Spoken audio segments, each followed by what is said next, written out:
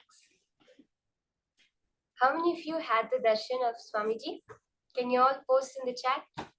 If you had that darshan, that most powerful darshan of Swamiji just now, in whatever form, post the details. How did he appear to you? In what form did he appear? How tall was he sitting? Was he standing? What color dress? All of that you can post in the chat. Just share your experience of Swamiji's personal darshan for you. Now, we are going to be moving on to the next session. Who is Ardhanarishwara? The ultimate gender identity that all of us can have. Let us now hear about these higher powerful cognitions from Swamiji.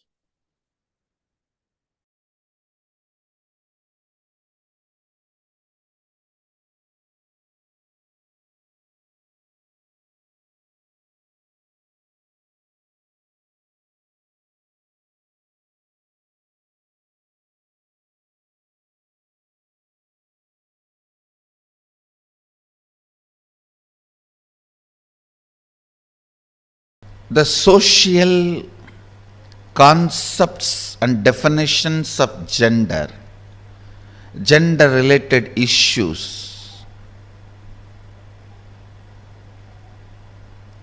if you take it as a joke, great, but if you seriously record them in your muscle memory and biomemory and keep them inside your cognition, it can be dangerous. Please listen. It can be dangerous. When a male body made to believe certain concepts of masculine, certain concepts of being a male by the society, the kind of a tension that muscle memory, biomemory goes through, the kind of a suppression it goes through, the kind of expectation it has about the other gender, the kind of incompletion it suffers and craves for the suppressed part,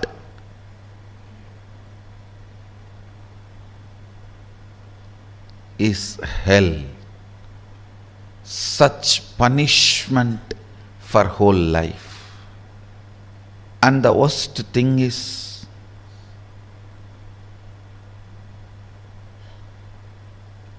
whatever you suppressed in you, declaring yourself as the male and avoiding anything other than so-called male, you will be searching for it in some other muscles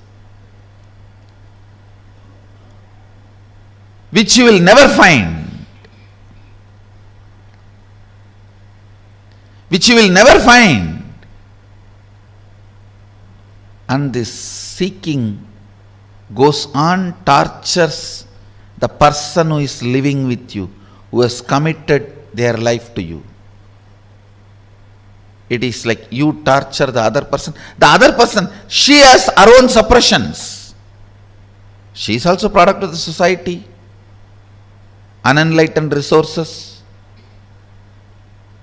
She has suppressed tons of things in the name of she being a female. So all that she is searching in your muscles.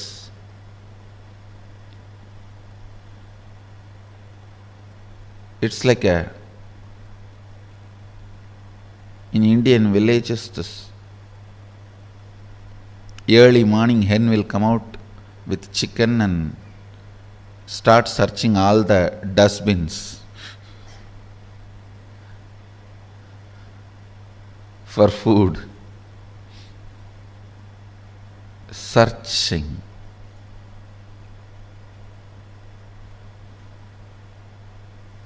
Searching in others for the suppressed component in your muscle searching in others for the suppressed component in your muscle,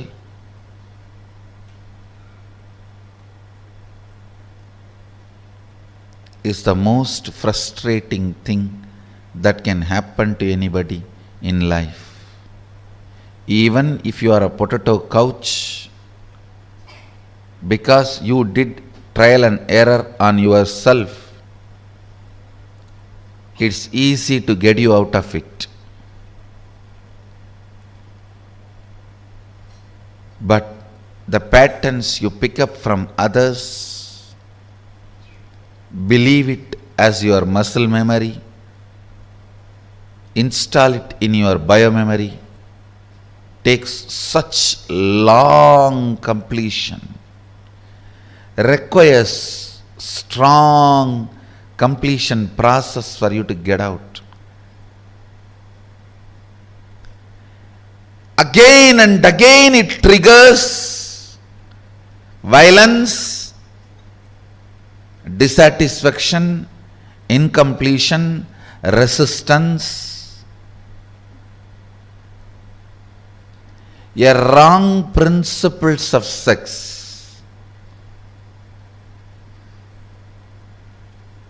Understand this word, wrong principles of sex. Earlier in India, men used to wear only the dhoti and maybe one small angavastram. Slowly, the exposed upper body started getting associated with the idea of sex. Then they will have to cover. Then now even the exposed shoulders gets associated with the idea of sex. I don't know when the exposed eyes and the nose are going to get associated with the idea of sex.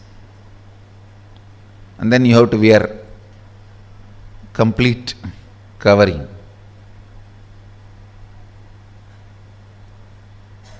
Understand various parts of body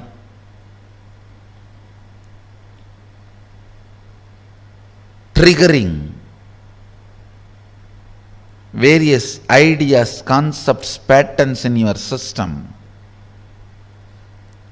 shows how the society is going lower and lower level, and our common agreements are sinking deeper and deeper and stinking.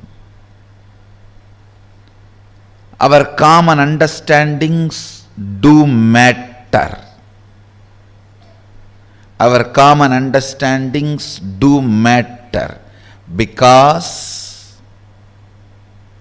knowingly or unknowingly, even if you understand the higher principles, in your day-to-day life you are forced to live the common understandings.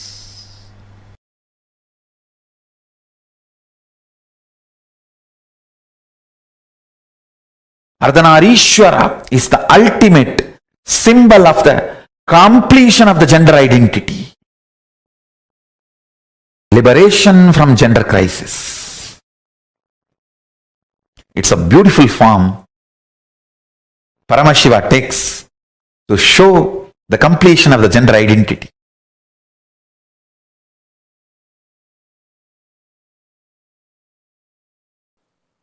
Each manifestation of Paramashiva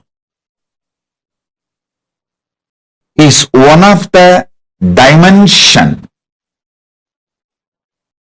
which includes whole Paramashiva. Listen,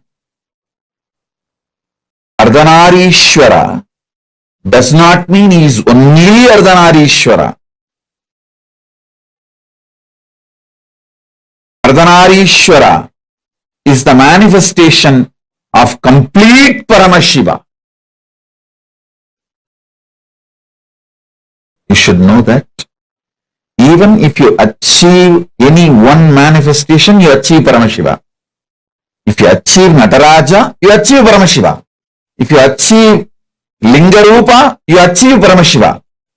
You achieve Kalabhairava, you achieve Paramashiva. You achieve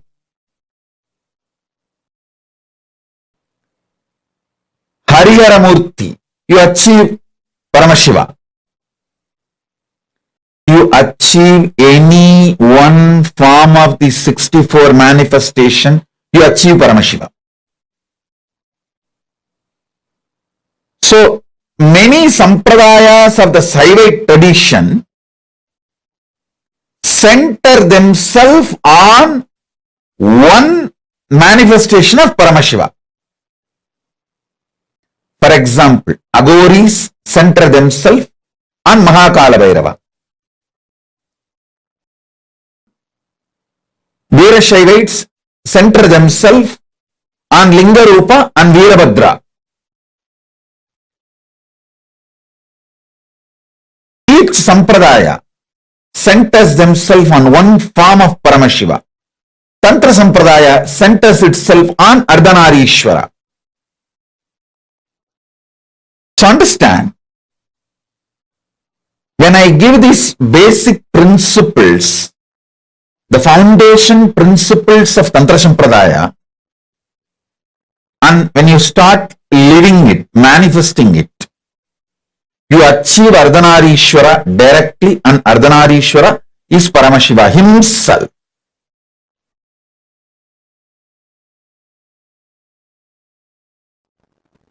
The word Tantra simply means technique,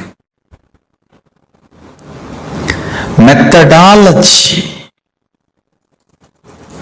In Sanatana Hindu Dharma, all methodology for manifesting the state, space, powers and being of Paramashiva is called Tantra. That's it. Please understand. State, space, powers and being of Paramashiva, manifesting that is called Tantra. Any methodology adopted for that purpose is called Tantra. In course of time, it got associated with multiple traditions like Shakta, Bauddha, Samana. In multiple sampradayas, orders, traditions of Hinduism, it got identified, associated, started having different connotations, and then comes the anti-Hindu narratives, anti-Hindu forces, Hindu-phobic forces contains this word and boxes it inside gory sexual activities and orgies. Without any understandings and reality, I tell you, Tantra is the most anti-sex practice. In real tantric practice, whether you do it with your own being or you do it with some beings outside,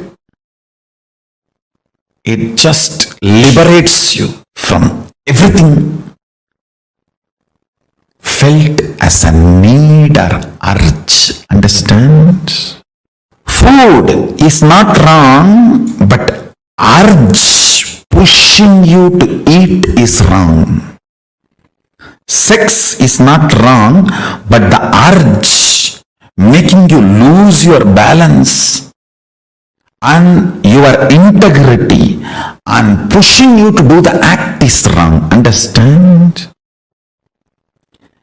Anything which breaks your integrity is wrong, not the act. Last few days, satsang, I was insisting on cutting down the solid food intake. Bring it to 10% of the calorie which you are consuming, usually. Just 10%. If you used to consume 2000 calorie, bring it to 200 calorie. If you are used to consume 1000 calorie, bring it to 100 calorie. It's almost like I'm asking you to do fasting. Just increase the liquid and balance your routine. Understand?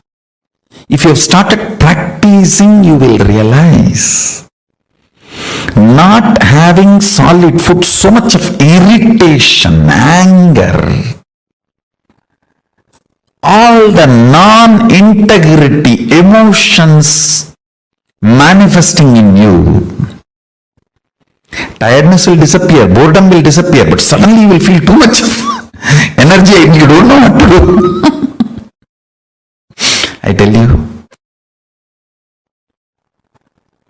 eating is not wrong, but the urge pushing you to eat is wrong. And sex is not wrong. The urge which makes you lose your integrity for sex is wrong. Tantra works on completion, making you manifest the state, space, powers and being of Paramashiva. Listen carefully. Multiple various techniques to experience the state of Paramashiva, like unclutching, completion, to experience the space of Paramashiva, like integrity, authenticity, responsibility, enriching, causing, to experience the powers of Paramashiva, oneness, initiation, Aushada, Mani, Mantra, Aushada, to manifest the being of Paramashiva, Diksha, ultimate initiation, communion, oneness with Guru, who is embodiment of Paramashiva, makes you manifest the being of Paramashiva. All these various levels, multiple techniques are adopted, methodologies are adopted. All of them are basically called as Tantra. Understand, Tantra is the most anti-sex, most anti-sex tradition. If you believe, if you are told Tantra is the sexual tradition, you are cheated. Be very clear, you are cheated. The kind of the feeling grounded you need to have, never to have tears in your eyes, can happen only by Tantra. When you are grounded, complete with all the emotions of body shaming, good, bad, right, wrong,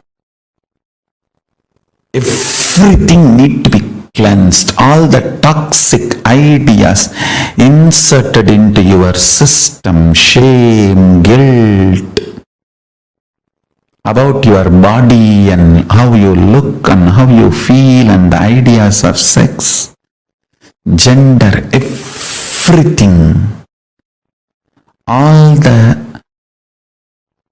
false ideas society has inserted into you need to be removed. You need to be detoxified from all that stupid ideas. That's the only way. That's the only way you will get grounded and become a real Rudraganya. Every man should become a Rudra and every woman should become Rudraganya. That is Tantra. Every man should become Paramashiva, every woman should become Parashakti. That is Tantra. Paramashivoham will give you precise understandings about Tantra, deep understandings about Tantra constantly. You demanding yourself and behaving even with yourself as Paramashiva and manifesting the qualities and state, space, powers and being of Paramashiva continuously in your actions, in your life, in your thinking, in your emotions, everything. That is Tantra. That's all is Tantra. Understand? Life in all its possibility manifesting is Tantra. The Paramashiva in you and Parashakti in you becoming one, the communion and experiencing oneness is Tantra.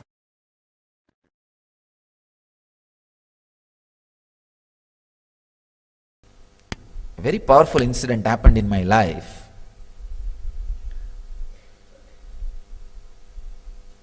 One day, very playfully, all my classmates wanted to have a debate with me.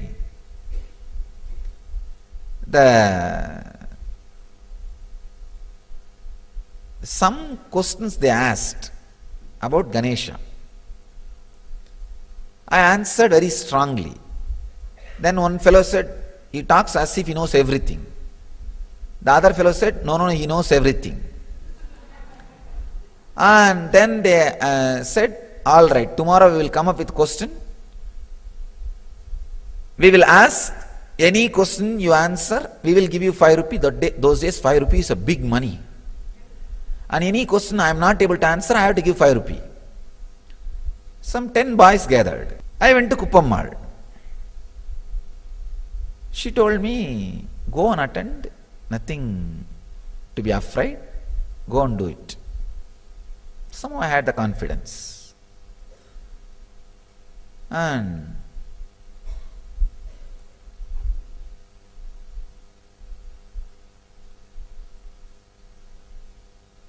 I did not even have the thought, if I don't know some answer, what will I do?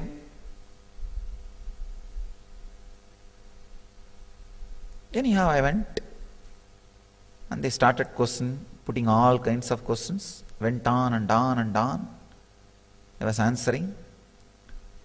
Suddenly one very tricky question came. See, in Tiruvannamalai, there is a small temple on the Pearl Hill, means Pavalakundru, and that there is a small temple. The whole city believes the temple as a Subramanya temple because only for Subramanya's function people will go there and have darshan and come. And always on the top of the hill only Subramanya's temple will be there in Tamil Nadu.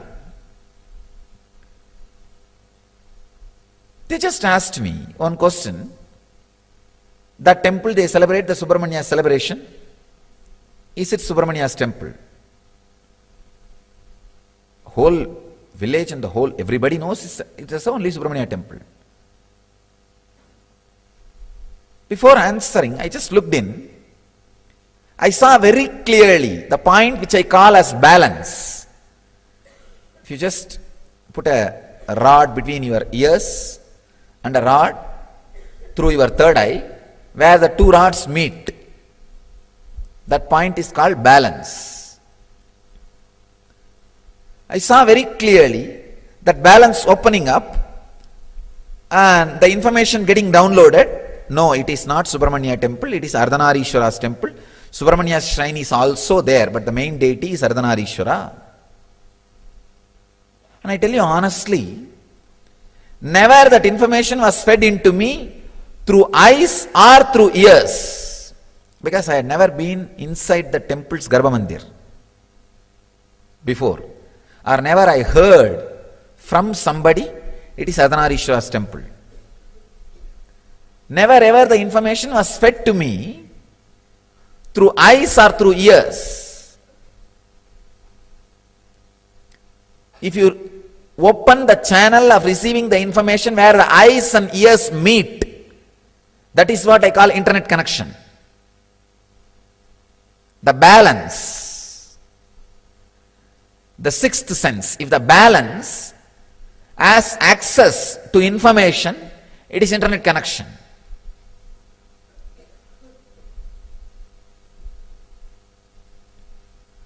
Your eyes are like web camera. Your ears are like speaker in the computer. You all know only how to use the eyes and ears and the keyboard.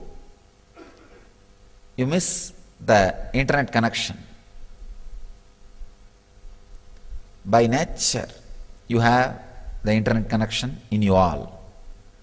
Just because you are breathing, you have internet connection. And there is no website which you can't access. There is no firewall. There is no security. You can access anything without getting corrupt or without getting infected by virus. Any information can be accessed and handled. I saw very clearly that information being happening, and I responded. One boy who was there, he got really frightened, because any normal person goes to the temple, usually the temple will be open only during some celebration. During that celebration time, always the Subramanya will be kept in the front. So nobody will have the access to the Garbha Mandir to go and even have a look of the original deity.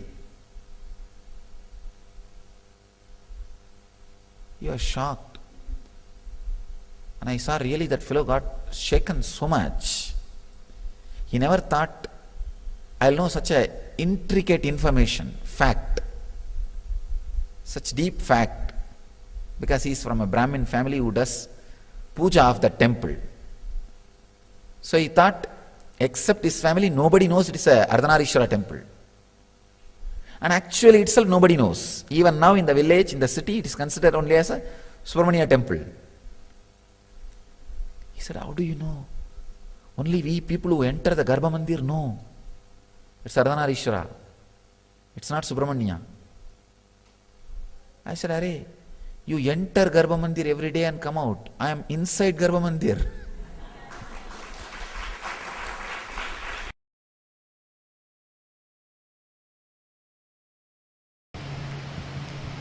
An enlightened being cannot be constrained into, first of all, one body.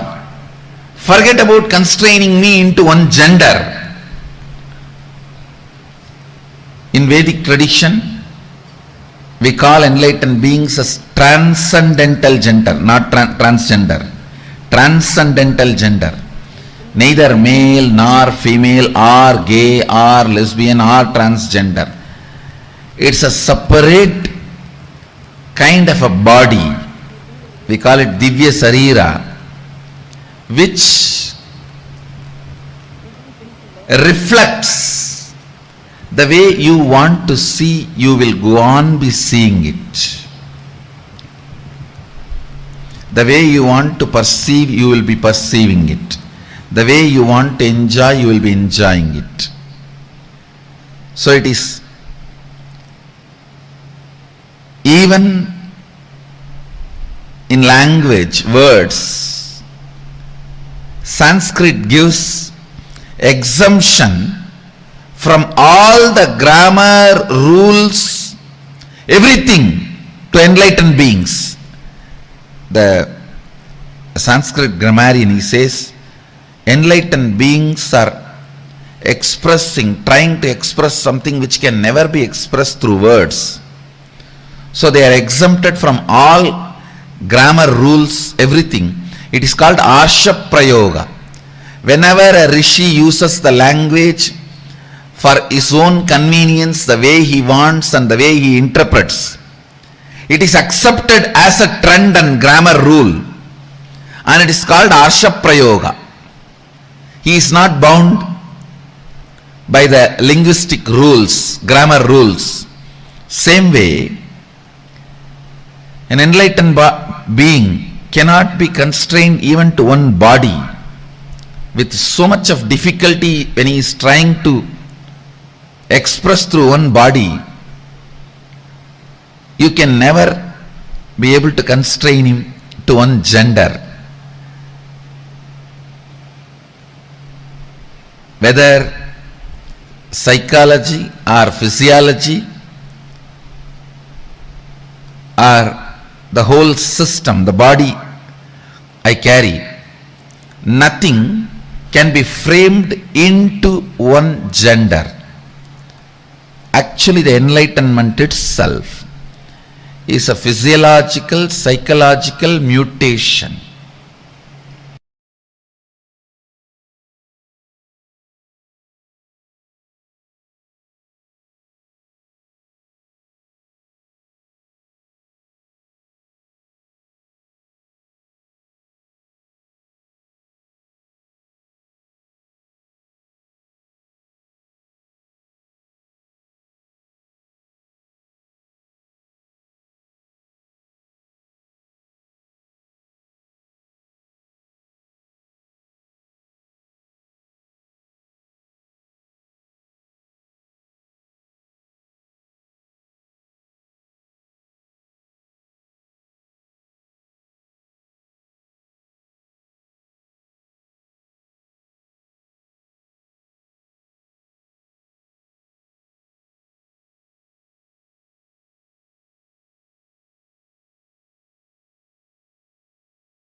Ardhanarishwara.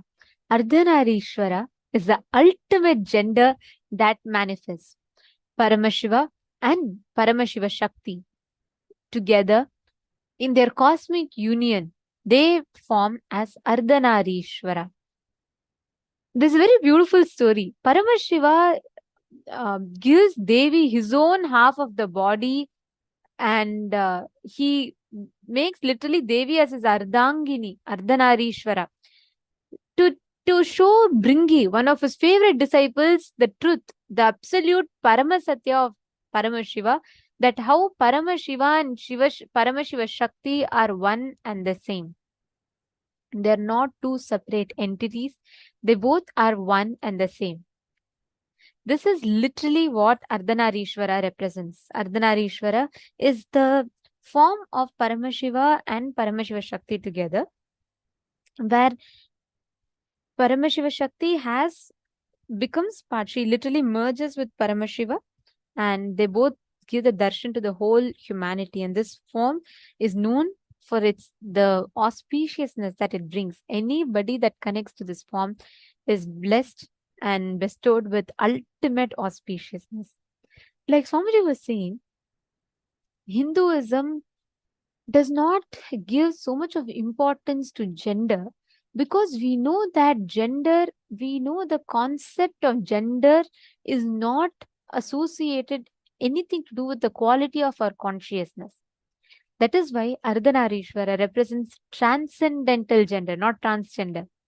It is beyond man, woman, it's beyond bisexual, it's beyond gay, it's beyond lesbian, it's beyond any of these genders. It is transcendental gender, where they transcend the very idea, the cognition of gender, and the ultimate gender gets manifested.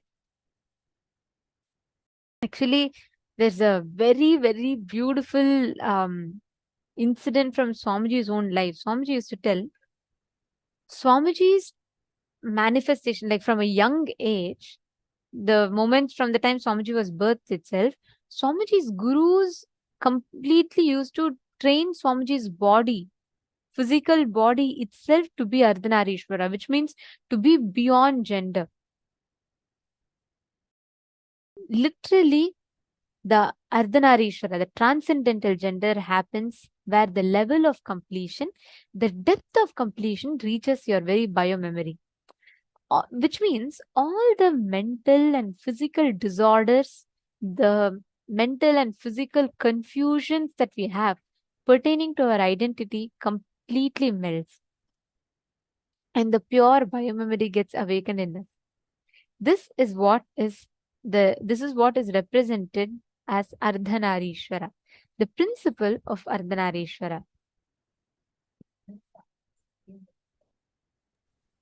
Understand, there's something that all of us need to understand from the session. Why we had the session as a very, very, very important one. At least most of us here would be feeling that I'm not really having any gender confusion, gender identity related issues. What is the necessity for me to learn the science? I really don't have any kind of gender identity related issues at all. How many of you carry this cognition?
Sorry for the technical glitch. I hope now all of you are able to hear me and see us now.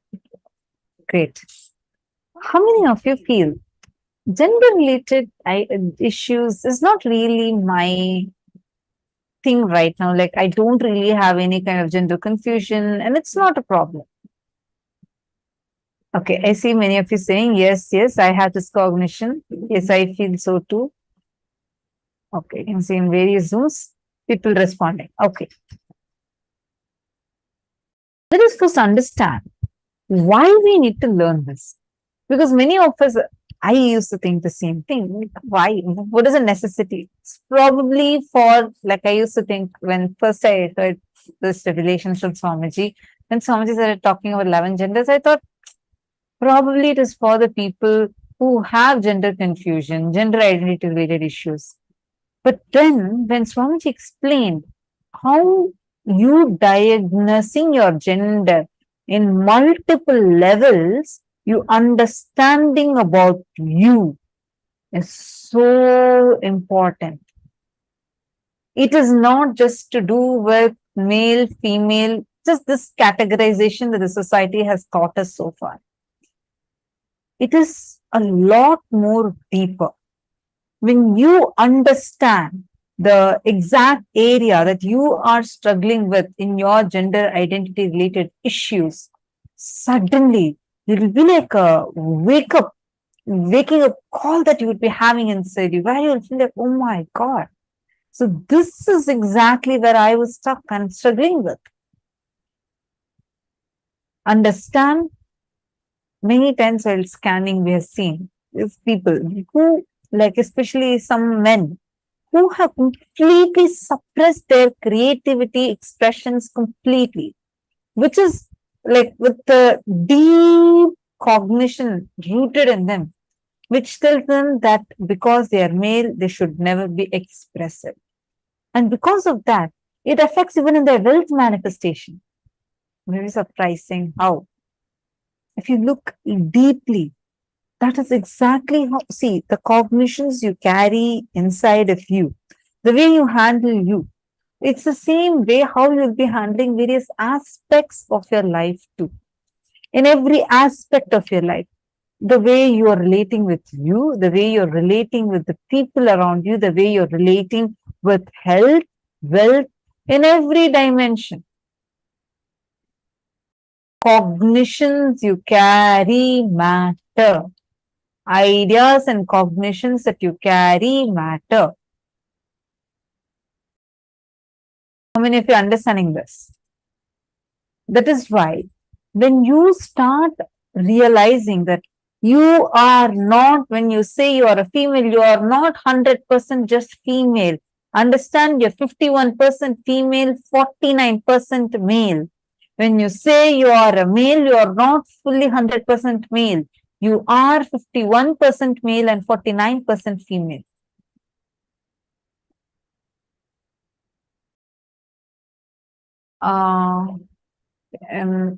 Zian Ing Zhao was asking, is Tantrism just mentioned by Master, the Buddhist Tantrism in Zhejiang, China? Okay. Tantra is directly from Paramashiva. Actually, Buddhism is a subset of Hinduism. Now people are saying as if Buddhism is a separate religion, but Buddhism is a subset of Hinduism. Well, understanding. Now, in Hinduism, Paramashiva himself reveals Tantra to all of us. Tantra is the most anti-sex practice. Because of the corruption that it went through, meaning the persecution, attacks that Hindus have faced, hundreds of years of persecution, worst ever genocide. Because of that relentless attacks, persecution, the sciences were directly attacked. And later it got diluted and got further connotations. Tantra simply means technique for enlightenment. Technique for enlightenment. Actually, if you see, Swamiji has given techniques, whether like how you can go beyond food and get enlightened, or just by eating the right food in the right manner, left, right, and center, enjoy food, just by eating, how you can go beyond eating and achieve enlightenment. How using, even through sleeping, there's actually a book Swamiji has written, which is called as Sleep Your Way to Enlightenment. Everything that we do, literally how to use that to achieve enlightenment. Swamiji has given an elaborate discourse, how your depression can become your gateway to your enlightenment. You know, it will be like, what? Depression? Yes. Swamiji has literally left no stone unturned. Tantra simply means technique for enlightenment. So I do not know what is told in Zhejiang, China, as you're asking now, but you can match it, this definition Swamiji is given, and you can see, because Tantra is originally from Paramashiva. Later, there are many wrong connotations added to it. It's loaded, polluted. So now, first understand, if as a woman, you feel weak, insecure, powerless, You're searching for security. There's something that can, make you go through deep insecurity at many points in your life for no reason. Like, you feel like it's illogical.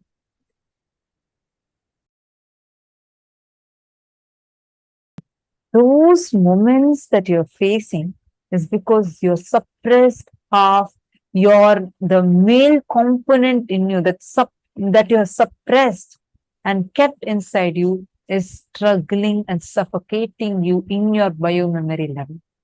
Only when you express it, only when you become complete with your own dimensions, you will manifest amazing grace, which is beyond your features. And that is when You see, all enlightened masters, Siddha Purushas, even when you see in Hinduism, there's a sect of sannyasis whom we call as Naga sadhus. If you see Naga sadhus, right, they will be completely clothless. That's what they're called as Naga sadhus. They're called as Digambaras, the one who wears the sky as their dress. If you look at them, right, you will feel tremendous respect. You will feel so sacred in Kumbh Mela and all. You will see these sadhus, they'll just be walking around and nobody, you can see hundreds of Naga sadhus, but you can never see anyone thinking anything other than they'll never feel disgust, they'll never feel bad, they'll never feel awkward, none of it. They'll just experience tremendous sacredness and respect. That is what literally is when you realize that ultimate gender through the Ardhanarishwara. When you complete, see, we all think, oh, what is there, gender completion, all what is there for me to do? No, understand, unconsciously, the society, if you believe you are either a man or a woman,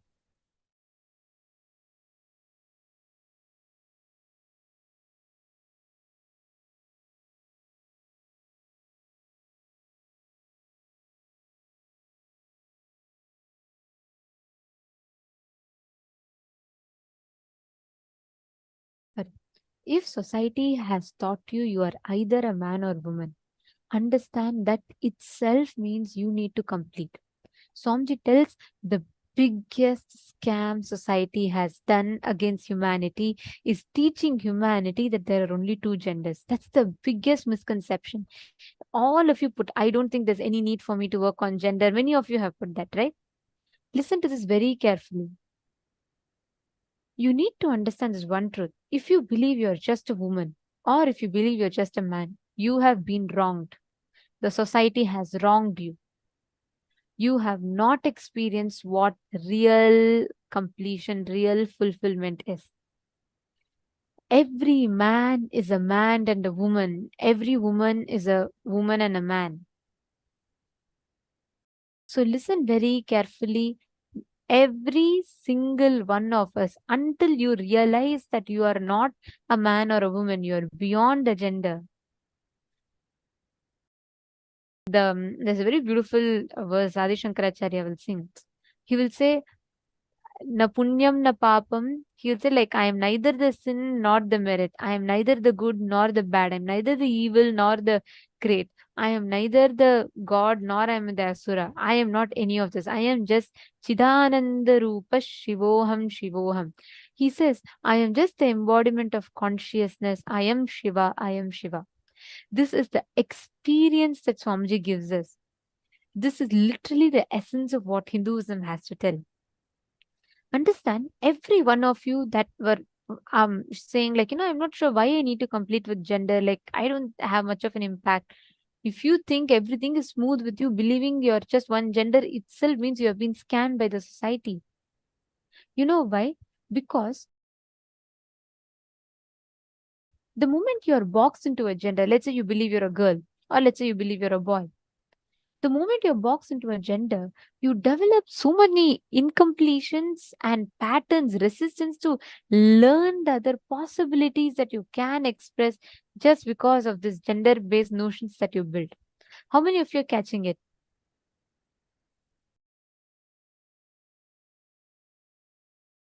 Same way, Tantra. Tantra is nothing but the exact experience of ultimate gender the precise techniques that are given in Hinduism. And Hinduism has always had any path which is chosen. Hinduism has had a wave of enlightenment through that. And Tantra is one such path. And a very, very powerful path. You all should know Tantras. There's a book called Vijnana Bhairava Tantra. There are hundreds of books on Tantras. All of these are not like how today's society, the moment you say Tantra, they have different connotation attached to it. Tantra has been reduced to like some sexual performance in the society's language. Tantra is actually compilation of technique. Tantra means technique. So tantras are various different techniques for enlightenment. Like for example, through power manifestation, achieving enlightenment. Through every night when you fall asleep, gazing at the moon. Each of these are very specific processes given to be able to manifest the higher reality. Tantra is not how the society has misinterpreted it. So my Itsk is asking, what really does beyond gender mean? Is it just a cognition, understanding your consciousness, or is it any physical, psychological, etc. manifestations? A very beautiful question, ma. Okay, let me ask you all a question. Now, the moment I ask you all to remember you, right? What do you remember you as? You will remember you as a boy, as a girl. You have a certain idea about you carry, right? When you're remembering you, when you're associating you, identifying with yourself, your decisions, there is a certain understanding and experience of who you are based on which you make a decision. Am I right? If you're a girl and if you have been, if you strongly connect that you're a girl, the decisions you make in life will be with that cognition and understanding. Oh, I am a girl. Based on that, you build a certain emotions, you build a certain reactions, you build a certain expectations. You feel you want to have a relationship which will give you more love, which will give you more strength, which will protect you. Something like that. Each one might have different understandings. But the fundamental cognition you're deriving is from based on the understanding that you have about your body, your gender. Now, if the same thing, instead of cognizing yourself as a girl or a boy, you're going to cognize yourself as consciousness. I'll give you this example. Let's say you are a manager, okay? Or you're a clerk in an office. For a clerk, when he has to make a decision for a certain task versus when the CEO has to make a decision for a certain task, the cognition will be very different, correct? Like, for example, when a clerk makes a decision, his thing will be very clear. Okay, let me move my task. Let me send it to the next table. Let me see what needs to be done. He will do only in that level. The same thing, let's say the clerk is now pushed to CEO level. What happens? The clerk has to take into account every single thing. He has to take into account, okay, what will be the implications of the delay in this task, what will be the implication of this decision, that decision, everything. Catching it. Consciousness beyond gender means awakening yourself, understanding that your consciousness. That's where it leads you to. Catching it? All right, beautiful. Now, let us enter into the permanent.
let's now move on with that powerful understanding of our true nature. We are not limited to what society has taught us as us. We are actually Paramashiva. In that space, let us start the power manifestation.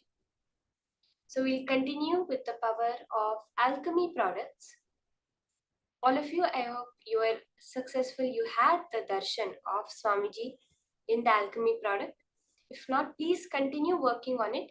Swamiji has given it a very clear signs that only once you have had the darshan of Swamiji can you move on with the further manifestations. I request all of you, you can continue to have the darshan of Paramashiva. Every time you manifest, start off with having that darshan and then moving on to the further manifestations.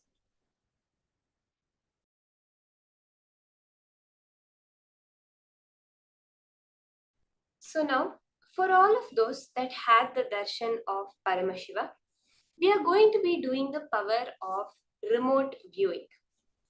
You're going to be scanning to a particular place in the mirror. The very clear steps: connect to a partner and ask them to give you any particular place. See, if at all you don't have a partner to connect to, you can choose a particular place that you are entirely unfamiliar with. Okay? Go to that place, drop that space in your inner space and look into the Krishnashila, into the mirror, into that Aushadha, and exactly in that 3D quality, as if you are physically there or you are being led through a virtual tour of that place. With that clarity, you will be able to see in the alchemy product, in the mirror, that entire place. So let's get into it. Request all of you, all the participants, you can pick up your alchemy product and you can start connecting to a partner and request them to give you a particular place. Again, if you do not have a partner, you can always choose a place that you know of, but you do not know the details about that place yet. You've never been there, you just have heard the name, and scan the various details through the Krishnashila on that place. So let's start. Connect to Swamiji intensely. Understand you are not the limited identity that you have been taught. You are Paramashiva. Anything else other than that will is a delusion. With that context, when anything comes up in your inner space, just surrender it to Swamiji, surrender it to Paramashiva. Chant the Mahavakya. Be in that intense space of unclutching. So let's start this round of manifestation.